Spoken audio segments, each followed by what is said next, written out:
Mitt namn är Carl-Johan Schiller och jag är sedan februari i år gruppledare i kommunfullmäktige för Kristdemokraterna och har fått det stora förtroendet att stå överst på vår lista inför höstens val.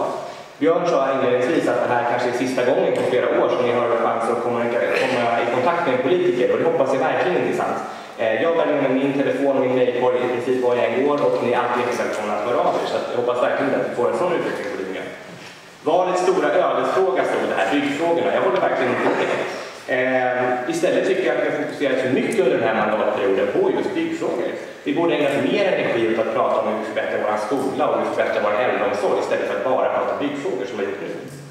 Och jag skulle vilja prata lite om processen kring Centrum Torsvik. Det har ju kostat väldigt mycket pengar det här, och jag tror att delar av de pengarna hade kunnat sparas.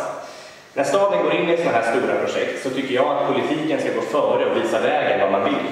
Vad är egentligen poängen med att ta fram olika framtidsbilder och kommunicera ut dem om det sen visar sig att ingen står bakom dem? Jag är väldigt glad över att både Folkpartiet och Moderaterna har sållat sig till den linje som Kristdemokraterna har haft genom hela processen.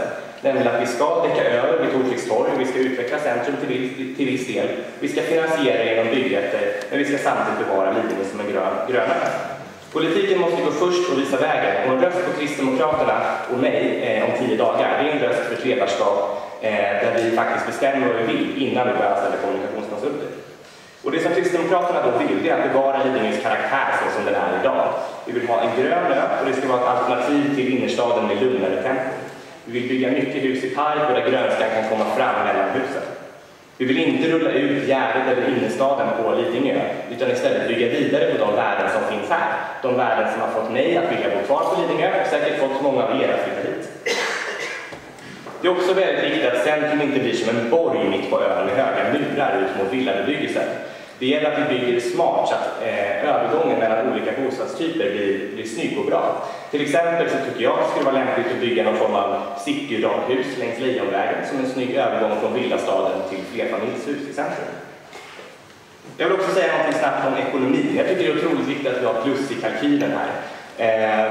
Man har hört om ganska många olika byggprojekt som inte har gått på budget, och att göra som Lidingöpartiet gör och som Centerpartiet gör här, att nollbudgetera och dessutom börja prata om att börja med överriktningen innan vi vet hur mycket pengar vi får till.